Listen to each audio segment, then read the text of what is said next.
الذي خلقني فهو يهدين والذي هو يطعمني ويسقين وإذا مرضت فهو يشفين والذي يميتني ثم يحيين والذي أطمع أن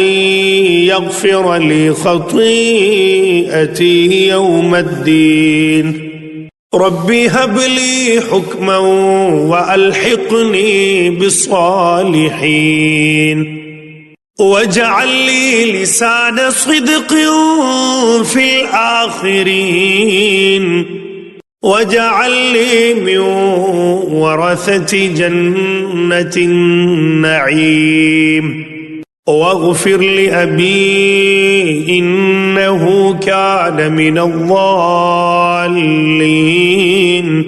ولا تخزني يوم يبعثون يوم لا ينفع مال